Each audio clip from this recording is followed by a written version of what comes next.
This is my virtual poster from my published paper for the submission to Paper of the Year. Thank you. We were determined to master European technique of lidocaine nerve blocks to nerve fascicles to specific spastic muscles. We thought learning the brachialis nerve block would be key, and here you can see our first ultrasound image of a normal arm on the left and a spastic on the right. This is our very first diagnostic nerve block to the brachialis branch. We use the modified Tartu scale to measure spasticity. You have the classic on the left, V3 or fast catch, and on the right, the V1, which is the maximal catch. Anything after is presumed to be contracture. A successful diagnostic nerve block essentially gets rid of the V3 and goes right to V1, leaving contracture. Dr. Daniel Vincent, the anesthesiologist who told us how to do this under ultrasound, as there was no published guidelines for us, suggested that we try cryoneurotomy, something he had been doing for decades, safely. With cryoneurotomy, you put the ice probe right through the skin and contact the nerve. Ultrasound really makes that easier to see the nerve. You get Wallerian degeneration, but you preserve the epineurium and perioneurium, so it actually serves as a tube, so the nerve can grow back without causing lysis of the nerve, so you don't get the characteristic neuritis or neuroma that you could get with phenol. A literature search did not really help, as all we could find was one published case report on an obturator nerve from 1998. We later found a proof of concept study on the musculocutaneous that was not published. Rat studies showed you could do it, and the machine has a motor nerve setting. This is our same gentleman. His V3 is essentially gone. His V1 is far exceeded. We thought he had a contracture, but he did not. This is just a week after the procedure, and he was asked to try to open his arm for the first time, and he can actually achieve his original V1.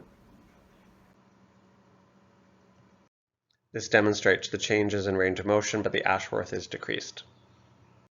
His botulinum toxin was redistributed away from the brachialis to other muscles. He is getting very strong with his flexion. He can lift up his grandchildren and mow the lawn. He is feeling more relaxed and walking faster. 1 year out, he is still doing great, and it's all maintained. For our second case, we also did a musculocutaneous to brachialis. We were quite pleased with her gaining 40 degrees of range of motion, but we actually thought we could do better. Passively, there's much less resistance, but you can still see there's a muscle resistance. I used Dr. Marianne Keenan's technique to perform a brachialis radial nerve block. Dr. Vincent performed cryoneurotomy to the radial nerve, and you can see how much smoother she is now, and again an increase in active range of motion.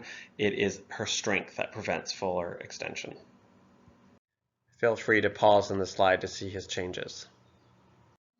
When moving on to the tibial nerve, you can either choose on the right side of the screen to take on the whole trunk of the tibial nerve to get all the muscles below, or on the left side of the screen, what we're showing here is how to do the lateral gastrocnemius followed by the medial gastrocnemius.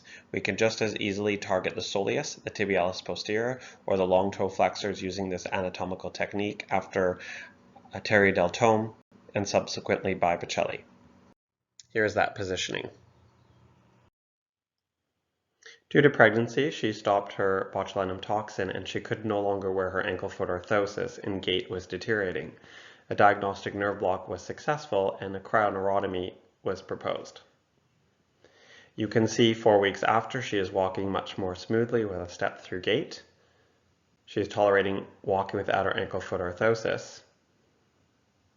And then 10 months later, her brace is actually overcorrecting her gait, and without the brace, she is able to walk much more smoothly. You will notice there is some weakness in the ankle, which would require a surgical procedure such as a splat procedure to stabilize the foot, and she can always consider that in the future. Our paper acts as a guide, and these are the starter nerves that we suggest. This was developed as our nerve approach from the Victoria Peripheral Nerve and Spasticity Clinic, where every nerve counts.